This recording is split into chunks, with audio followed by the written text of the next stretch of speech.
रात्रीसाठी भाजी काय बनवावी म्हणून फ्रीज उघडले तर फ्रीज मध्ये भाज्या खूपच कमी होत्या. कधी कधी होते असे. माझ्याकडे तर बहुतेक विकेंडला असेच होते, कारण मी दर रविवारी भाज्या भरून घेते, कारण नंतर मार्केटमध्ये जाणं होत नाही. तर अशाच थोड्या थोड्या भाज्या वापरून मी आज मिक्स व्हेज बनवणार आहे. माझ्याकडे थोडीशी फरसबी उरली आहे, थोडीशी बटाटे, थोडीशी वांगी. अशा प्रकारे वेगवेगळ्या भाज्या थोड्या थोड्या वापरून टेस्टी अशी भाजी आज आपण बनवून पाहणार आहोत, जी तुम्ही चपाती, भातासोबत किंवा पराठ्यासोबत खाऊ शकता. सोबत कांदा आणि तोंडी लावायला एखादी चटणी घेतली तर क्या बात आहे.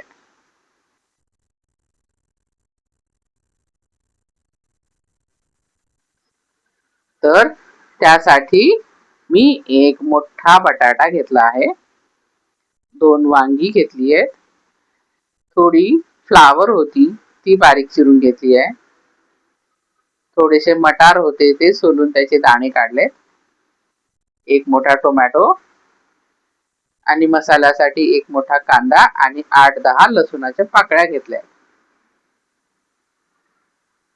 तर गॅसवर तेल गरम करत ठेवा.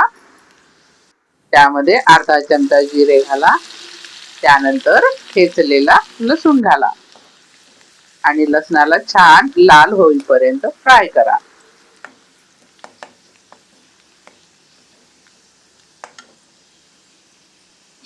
लसूण चांगला लाल झाला की त्यामध्ये बारीक चिरून ठेवलेला कांदा घाला.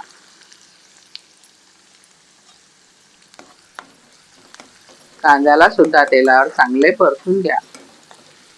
त्याला सुद्धा थोडे कॅरमलाइज होऊ द्या.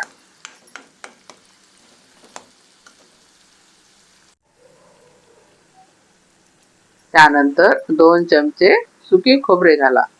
जर तुम्ही ओले खोबरे वापरत असाल तर ओले खोबरे घाला.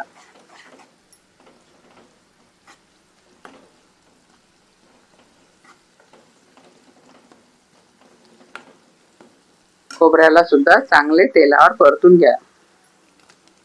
त्यानंतर बारीक चिरून ठेवलेला टोमॅटो घाला. टोमॅटोला तेलामध्ये चांगले परतून घ्या. छान सॉफ्ट होऊ द्या.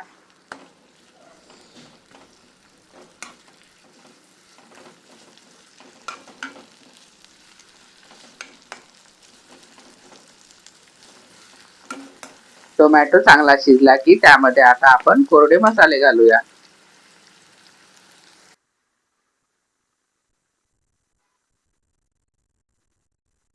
त्यामध्ये सर्वप्रथम अर्धा चमचा हळद पावडर,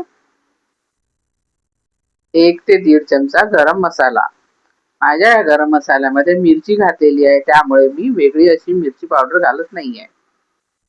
त्यानंतर 1 चमचा धणे पावडर, चवीपुरते मीठ घाला व सगळं स्टर फ्राय करा. तेलामध्ये हे सर्व मसाले छान फ्राय होऊ द्या. नंतर आपण सोललेले मटार धुवून घ्या व ते आता त्यामध्ये घाला आणि चिरून ठेवलेल्या सगळ्या भाज्या घाला. जर तुमच्याकडे बीट असेल, गाजर असेल किंवा बीन्स असेल तर ते सुद्धा चिरून घाला.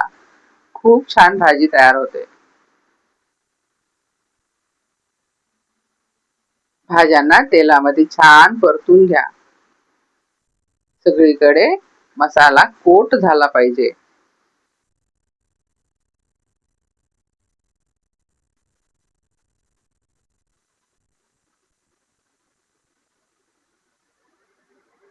थोडा वेळ तेलामध्ये शिजू द्या व नंतर तुम्हाला रस्सा किती ठेवायचा त्याप्रमाणे पाणी घाला.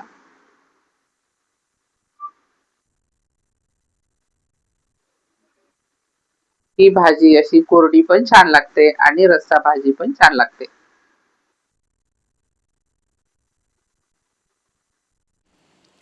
मी इथे 1 ग्लास पाणी घातले आहे.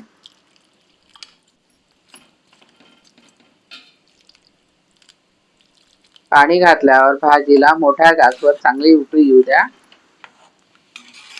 आणि नंतर गॅस कमी करून झाकण ठेवून मंद आचेवर भाजी 10 ते 15 मिनिट छान शिजू द्या.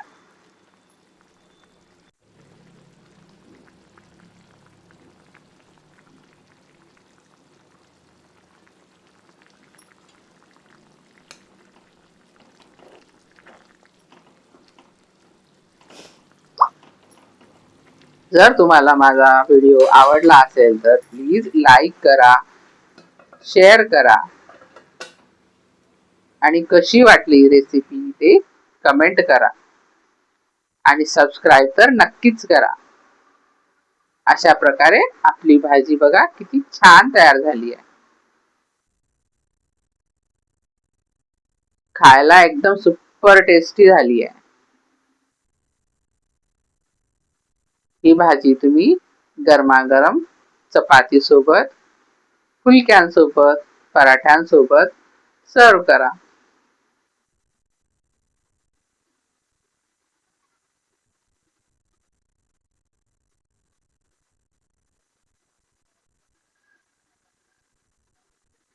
व्हिडिओ पाहिल्याबद्दल तुमचे खूप खूप खूप थँक्यू. बाय.